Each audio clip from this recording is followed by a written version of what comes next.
Birth of Shripad Shri Vallabha. Sri Sita Namharak.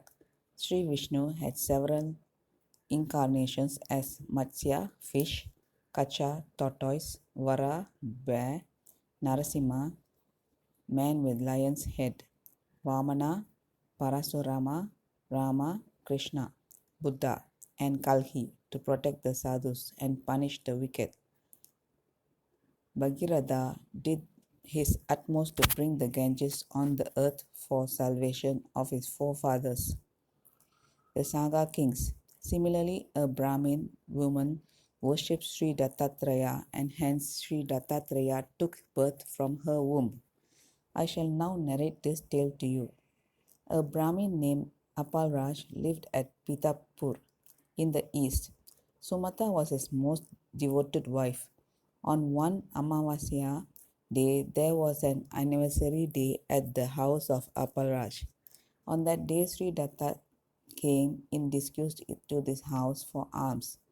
Generally, alms are not given to beggars on the anniversary day, but though the Brahmins invited for the ceremony had not dined, Sumata offered him alms. Hence, Sri Datta was much pleased and he disclosed his divine appearance to her. She humbly bowed to Sri Datta, who said, Mother, what do you desire? She said, You are a treasure of kindness and protector of the devotees. You are well known in all the 14 bhuvans. You just call me mother. I begot children, but some of them died soon, and of those that are surviving, one is blind and one is lame.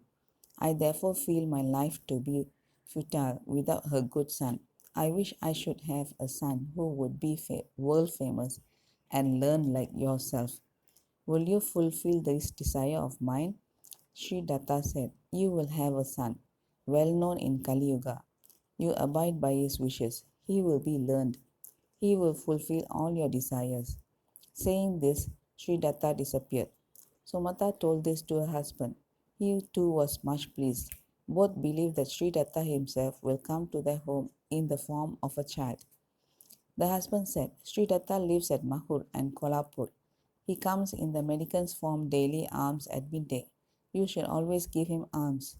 Sumata told her husband that she had offered alms to Sri Datta that day, even before the Brahmins invited for performing the Shraddha had dined.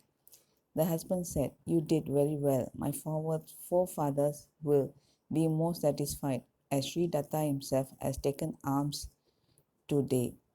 As you have obtained blessings from him, you will surely get a son. You need not worry. Thus, they were passing their time with pleasure. Sumata became pregnant. After the full period of 9 months, she gave birth to a son. Brahmins foretold that this child will be a great guru and an ascetic. Thinking him to be an incarnation of Sri Datta, he was called after one of Datta's name, Shripad. His thread ceremony was performed, and when he was 7 years old, even at this age, he knew all the 4 Vedas, Mimamsa, Tarak, logic, etc. All people wondered at his brilliancy and said he must be a god in human form. He taught the Brahmins of the city various subjects as Achar, Vivaha, Prashyata, Vedan, Bhashya, Vedat, etc. When Sripad was 16 years of age, his parents began to think of his marriage. Sripad warned that he would marry with a woman called Distrigation. All others lady like mother to him. He said, I am a brahmachari and an ascetic. I love yoga and my name is Shri Vallabha. I now intend to go to the forest for observing penance and obtaining divine knowledge. Hearing this, the parents recollected the words of Sri Datta the mendicant and realized that he would have his own way. Still, due to affection, they were very much aggrieved. The mother said, We expected you to protect us in old age.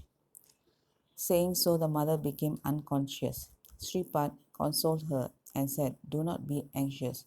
I shall give you what you wish. Believe in me and live happily. The mother said, My dear son, I forgot all my previous miseries only on account of you, and I cherished a great hope that you would protect us in our old age. We have two other sons, but one is lame and the other is blind. Who will look after them? Shripad looked at his lame and blind brother with nectar like sight. Instantly the blind brother got his sight, and lame got his legs. Both became learned and well versed in Vedas, Shastras, and Vyakaran. They protested before Shripad Shri Vallabha and he blessed them.